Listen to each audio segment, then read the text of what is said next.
This book is called Whale in a Fishbowl, written by Troy Howell, illustrated by Richard Jones.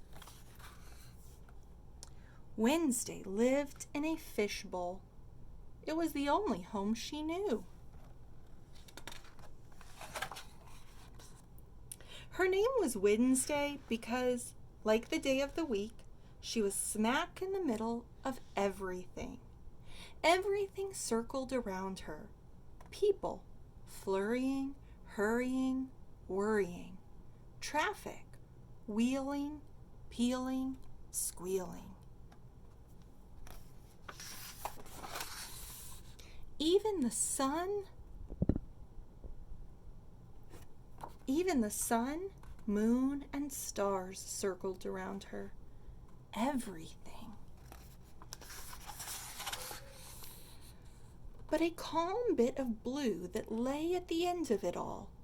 It was there if she leapt high enough. Her heart leapt too when she saw it, though she didn't know why. Mostly she would drift, watching the world go by. People and cars, day and night. Then she'd think about the blue and wish to see it again.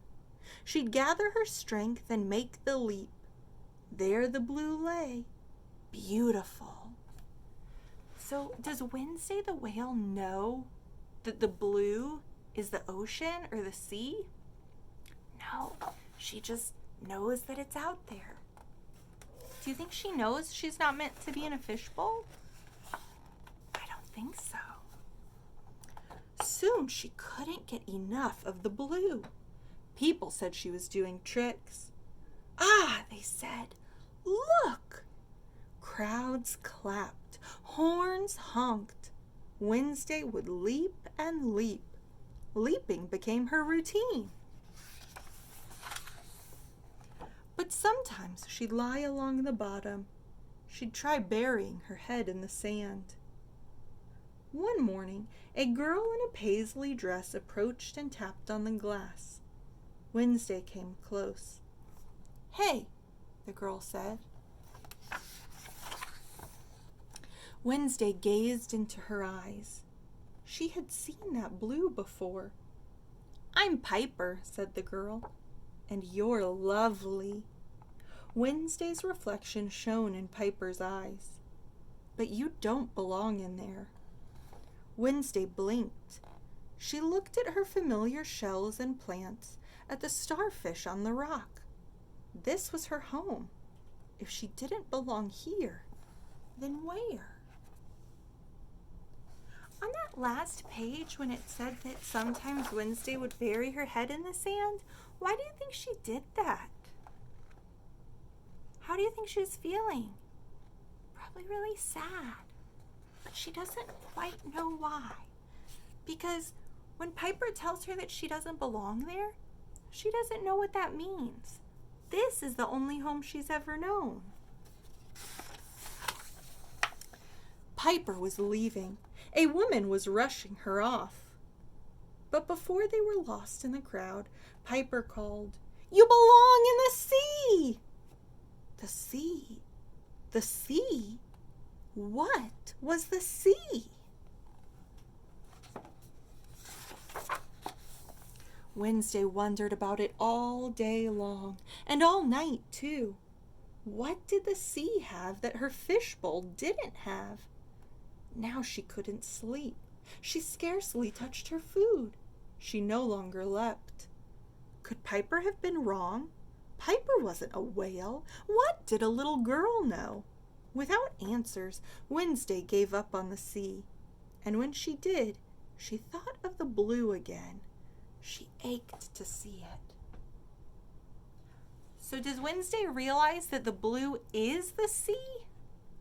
No, she's given up on the sea, but she thinks about the blue. She gathered her strength, thrust her tail, and leapt. The blue wasn't there. Gone. Nothing. Nothing but gray. Wednesday sank into the sand. Her heart hurt. If she cried, Her tears were lost to the water. Then she lifted her head. Maybe she hadn't leapt high enough. She would try one final time. If the blue wasn't there, she would leap no more. Do you think she'll see the blue this time? Why is it so gray? Have you ever gone outside and seen a day like this? Yeah, it's foggy, right? When it's almost like there's a cloud on the ground. It's hard to see anything. So it's a foggy day there. Wednesday can't even see the blue, even a tiny bit. Up, up, Wednesday leapt, higher than ever before. So high, she leapt beyond the bowl. It's really high. Her tail caught the rim, and the bowl toppled over. Torrents of water gushed out. The water carried Wednesday down the avenue, past all she'd ever known. It carried her into the gray. But the gray was disappearing, giving way to something else. Where is she headed? To the sea. A glorious, breathtaking blue. A blue that went on forever. She plunged into it. She swam and swam and swam. She skimmed and soared, spouted and dived. She turned somersaults. She swam strong and far and deep. And for the first time in her life, she sang. She sang about the blue and everything new around her. She sang about Piper, who had known where Wednesday belonged. Here she was, at last. Then there came someone just like her who said, "Hello, welcome to the middle of the sea." The end. Do you see them both spouting and going off together into the sunset? So in the beginning, Wednesday was in the middle of the city. And that's why her name was Wednesday, because that's the middle of the week. And at the end, Wednesday is in the middle of the sea. The sea, which is where Piper told her she belonged all along. But she didn't know any better. Because up until that point, she had only ever lived in a fishbowl. How do you think Wednesday is going to feel from now on? Happy, right? Because she found where she belongs.